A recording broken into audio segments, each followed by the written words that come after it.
मंत्री गिरीश महाजन जिल्हा सामान्य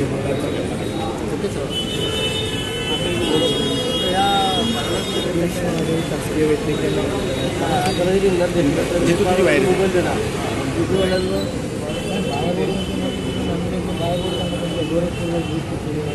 किशोर यांना माहिती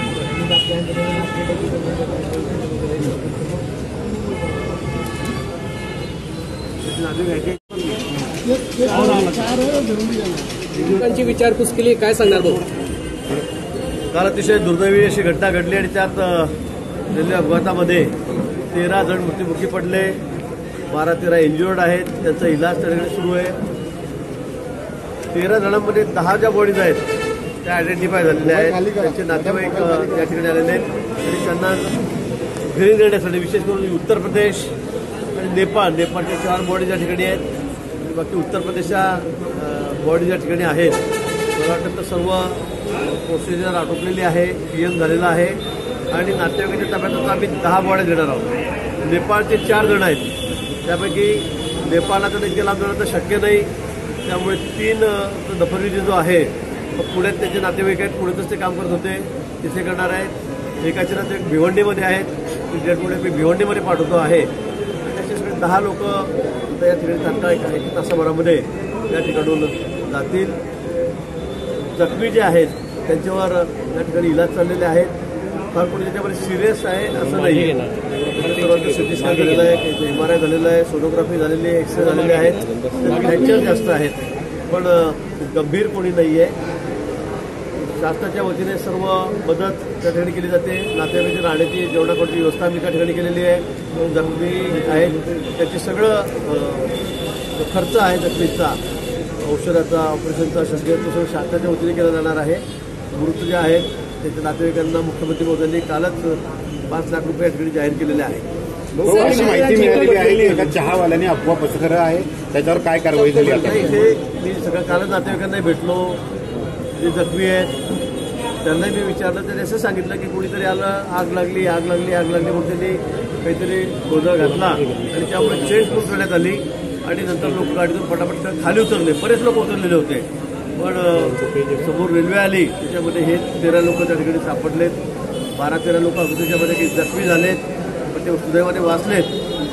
म्हणजे इतके लोक खाली होते, मला लोक सांगत होते की मोठा अनर्थ झाला असता, अजूनही कॅन्डिडेट वाढल्या असत्यात, पण सुदैवाने मी असं म्हणेल की तो आकडा 13 वर्ष ठिकाणी थांबलेला आहे. सुदैवानेच आपण म्हणू, पण या ठिकाणी तात्काळ प्रशासन धावून गेलं, गावकरी धावून गेलेत, आमचे कार्यकर्ते धावून गेलेत आणि तात्काळ जखमींना आम्ही हॉस्पिटलमध्ये पाचवण्याला हलवलं. मी सुद्धा एक 50 मिनिटामध्येच त्या ठिकाणी 65 किलोमीटर अंतर पार करून त्या ठिकाणी पोहोचलो आणि आता जे जखमी आहेत ते सर्व व्यवस्थित आहेत, त्याची सगळी व्यवस्था आम्ही करू.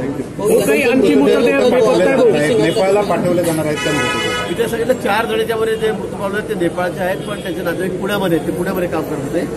त्यांनी सांगितलं आम्ही पुण्यातच अंतिम संस्कार करू, कारण नेपाळला जाणं शक्य नाही इतक्या लांबपर्यंत, कारण बॉडींची आपण जर बघितल्यात तर इतकी वाईट अवस्था आहे की कोणी त्या ठिकाणी बघू शकत. ते सामान्य माणूस सुद्धा इतके ते सगळे चिन्हांबिन्न झालेले आहेत, तितकी वाईट परिस्थिती ज्यांची आहे.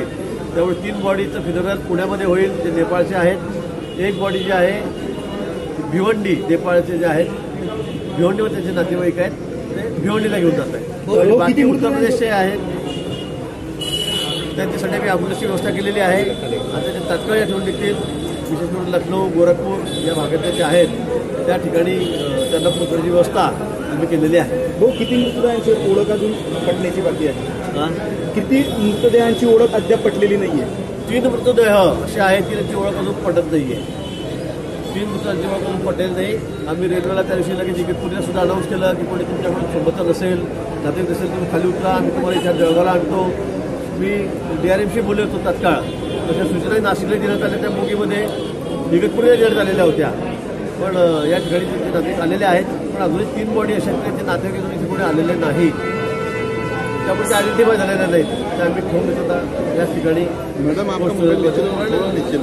असं वाटतं की 10 बॉड्या आता आम्ही तात्काळ 1 तासाभरामध्ये दवारा करू. हो, या घटनेमध्ये जे आहेत की 3 जे आहेत ते मिसिंग असल्याचं सांगितलं. आता हे नातेवाईकांना त्यांचा शोधच लागत नाही, नेमकं कुठलीही माहिती पण मिळत नाही नेमकं 3 जणांची. मला वाटतं आता जेवढा शोध घ्यायचा सगळ्यापासून पोलीस प्रशासन आमचं जिल्हाधिकारी आहेत, पोलीस प्रशासन आहे, सगळे घेत आहेत. आपले हेल्थ डिपार्टमेंट आहे, मेडिकल सगळे लोक खूप मेहनत या ठिकाणी घेत आहेत.